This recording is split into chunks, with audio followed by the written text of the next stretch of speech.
Haleluya, haleluya, haleluya. Puji Tuhan, berjumpa lagi dalam program Podcast GPDI Eklesia Karangmulia dengan segmen rahasia. Renungan harian Eklesia. Puji Tuhan. Merdeka. Haleluya. Kita kemarin memperingati hari kemerdekaan kita bangsa Indonesia ke-78. Mari kita buka di dalam Amsal 14 ayat 34. Amsal 14 ayat 34, kebenaran meninggikan derajat bangsa, tetapi dosa adalah noda bangsa. Kebenaran meninggikan derajat bangsa, tetapi dosa adalah noda bangsa. Kalau kita perhatikan kondisi bangsa kita hari-hari ini, mungkin sama seperti yang tertulis di dalam 2 Tawarik 7 ayat 13. Dikatakan di situ, bila mana aku menutup langit, sehingga tidak ada hujan. Dan bila mana aku menyuruh belalang memakan habis hasil bumi.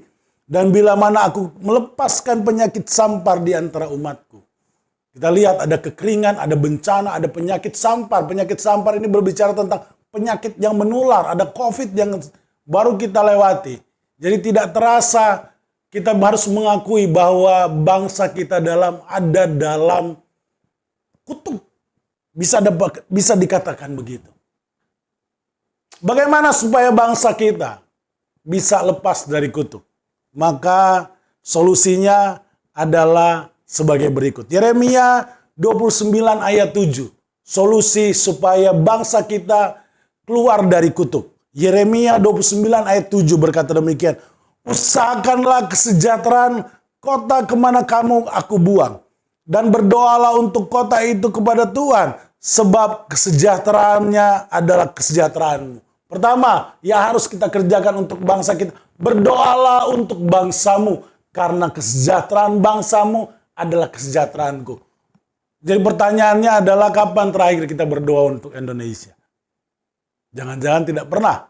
Ya. Yang kedua, tadi berdoa. Yang kedua, 1 Timotius 2 ayat 1-2 berkata begini.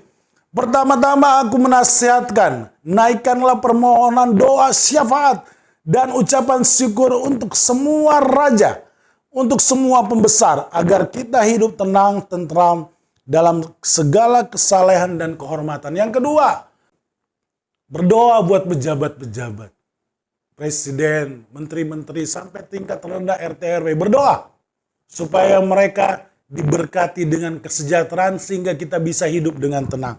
Yang ketiga, 2 Tawarik 7 ayat 14. Dan umatku yang atas namaku disebut, merendahkan diri, berdoa, mencari wajahku, lalu berbalik dari jalan-jalan yang jahat. Maka aku akan mendengar dari surga dan mengampuni dosa mereka, serta memulihkan negeri mereka. Ternyata ketika kita berdoa, bagaimana cara Indonesia ini dipulihkan? Ternyata tidak menunggu semua bertobat, enggak. Yang ditunggu adalah umat Tuhan, dikatakan tadi. Dan umatku atas namaku disebut, merendahkan diri, berdoa, mencari wajahku, berbalik dari dosa. Maka aku akan mengampuni mereka, memulihkan negeri mereka. Jadi Bapak Ibu, kalau kita mau lihat Indonesia dipulihkan, mulailah anak-anak Tuhan, dimanapun engkau berada. Hai anak-anak Tuhan, berbalik dari jalan yang jahat. Berdoa. Ketika kita berdoa minta ampun sama Tuhan, maka bonusnya bangsa kita akan dipulihkan. Kita mau lihat Indonesia diberkati, mulailah dengan berdoa untuk Indonesia. Berdoa untuk para pejabat. Ketiga, berbalik dari dosamu, maka negara kita akan diberkati Tuhan.